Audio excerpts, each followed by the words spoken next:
Okay, this video is also looking at setup in a way, because I've realised when I started to read through the rules and think about playing the game that I've set up things without taking into account the effects of supply and command. Now, this is an optional rule set, but I think if you didn't use it, it would make the game really unrealistic and gamey. So you've got these little charts here that tell you how close you have to be with HQs and etc., or beachheads and things like that to be in supply. And there's like a command and control up version and supply. Okay, now units that are not in command are restricted in certain ways, and units in supply, not in supply, are even more severely restricted. So another thing to remember, that the standard rules for the Allies are slightly different on the first day. Just trying to get this straight for a second. Yeah, slightly different on the first day. So you have to be a lot closer to your HQs on the first day than you would be on subsequent days. Now this means that I've had to revisit the setups, particularly on the Allied side, to make sure, clump the units together to make sure they are in effective command and supply. And one thing, because you're using supply, you've got to trace supply back to these supply units here. So I've marked these with pink blocks so I know where they are. Otherwise, if you don't know where they are, it's going to make actually tracing command and supply really difficult. So we've now got pink blocks as well as all the other blocks on this table.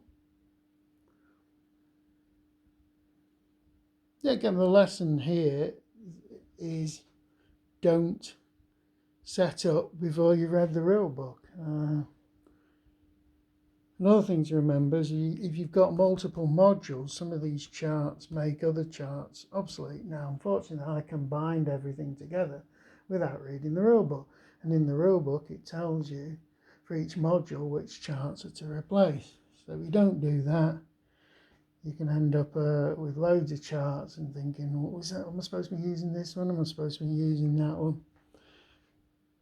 So that's important tips for people who are actually going to play this. Another thing, this game doesn't come with a lot of counters, which I think it should do, which is a shame. There's no out of supply counters, there's no out of command counters, there's no fired counters, there's no opportunity fire counters, there's no there is another one I can't remember off the top of my head where there probably should be counters for it. So unfortunately it does supply you with tons and tons of spare counters, so you can pretty much make your own. So I'm doing that. So if a artillery unit's fired, I'd use one of these to mark it.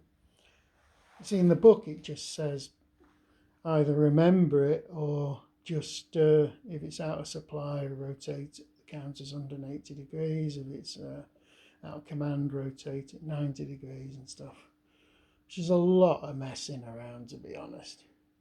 I think status counters would be a better idea. And I believe that Kursk does have a lot of counters to do this sort of thing. Right, that's it for the moment. We're gradually making progress. I think we're pretty much done the German move for this turn now. Just be wary if you're moving units. You can trigger a lot of opportunity fire. It doesn't work like a unit or a hex fires its opportunity fire. It can keep firing. So if it fires at you in one hex and then you move another hex, Actually, I'm not quite sure about that. Check that. Don't think you can fire at it again.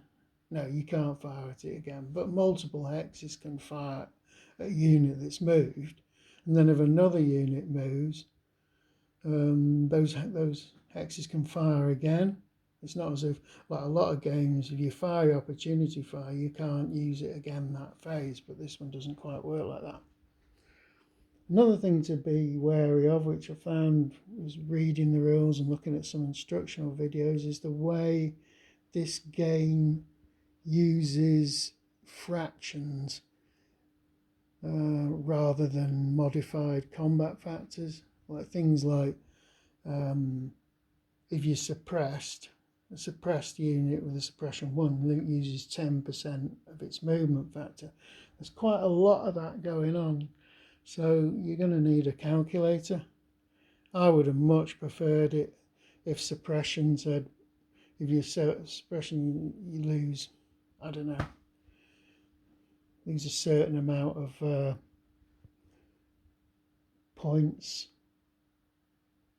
It just, when you're messing around with working out how much firepower certain hexes can deliver, there's going to be a lot of fractions involved, which may put some people off. Okay, that's it. Keep going at this one.